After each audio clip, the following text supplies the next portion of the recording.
Right, so for those of you that have just had your sup for Christmas and you're waiting to get out on the water, here we're at Bull Bay. We Sup Ski Fit have just done a 10k paddle in winter conditions, obviously with winter clothing on and all the suitable equipment.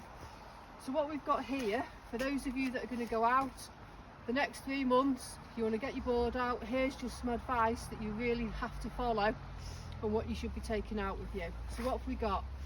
We've got your board. You want to make sure this is pumped up properly. This here, okay, this needs to be fully closed, and you've got your fins here. These fins, you want to be carrying a spare fin with you, okay, because if the fin comes off, you want to have a spare fin. You've got your paddle.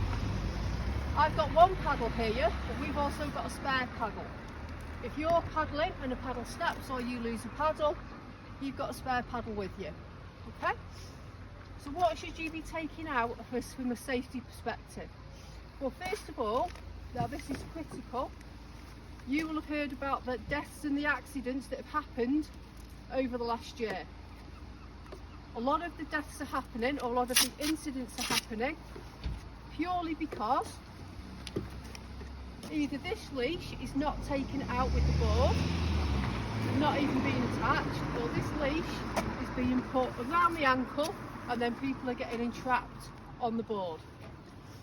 This leash should be attached to what we call a quick release belt, which goes around your waist like this. That clips into there and you have a quick release mechanism. If you don't have this with your board and you've just had this with the board, go out and buy yourself a quick release belt. This is going to save your life should you come off the board. The quick release belt is for moving water, sea conditions. It is a very important bit of equipment. We also have a throw line. Now you might think you're never going to need a throw line. You might not, but somebody out there might be in trouble. If you've got a throw line, there's your form of rescue. We've got a tow line. So if you're with somebody, at this time of year you should not be paddling alone, and certainly not as a novice. This tow line, if one of you gets into trouble, simply clips onto the back of the board, or clips onto the front of your board, and then you've got a mechanism for towing in.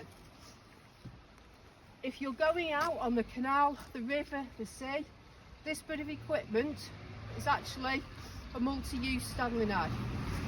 All bits of equipment here, put yourself free from rope, put yourself free if you're in trouble, but this is a really good piece of equipment. Goes into a little pouch like that, goes into your safety kit. So you get into trouble, how are you going to notify the R&I?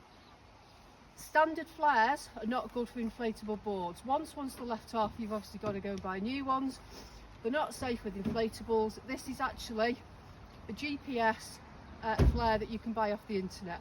Not cheap, but they are worth the weight in gold should you need to be rescued. We've also got a repair kit. Now you might think, where are you going to take a repair kit out? If you're going to puncture with this board and you're 2 miles out that way, how are you getting back in? Your repair kit is going to be vital for you getting back in safely.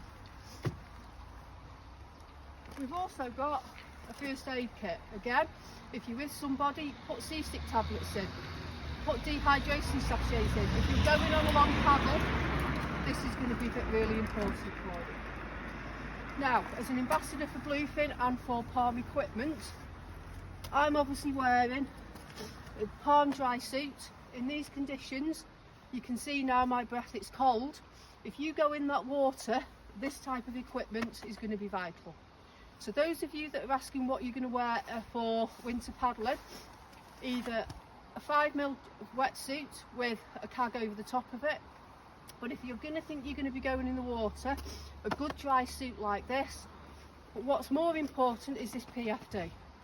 Now the amount of people that are going out on the boards without these on, if you come off the board, you get away from your board, you need this PFD on, okay? PFDs need to be suitable for your weight and they need to fit you properly. Gloves and boots. Obviously, my wetsuit gloves are on there. Dry suit, you can obviously put your foot warmers and everything under your suit. So what else have we got? We've got a really good dry bag. So a dry bag basically is going to keep all your kit, everything on here, in that dry bag and warm. Yeah? That dry bag then goes on the front of that board. Your dry bag wants to obviously be sealed and be that exactly dry. Make sure you've got hydration, you've got a hot drink, you've got sandwiches and things like that. Now obviously for those of you that have just got your board and you're going to be going out there, don't go too far. Make sure you've got communication with your mobile phone, things like that, and make sure you show somebody where you're going. Okay, plan, tide, wind, weather. All of these little things are what people aren't doing, and this is what's leading to incidents. If you do want any more information on palm equipment or bluefin, contact me. If you want to look at the SUP Ski Fit website, SUP SKI Fit, and obviously I'm free for any more guidance and information.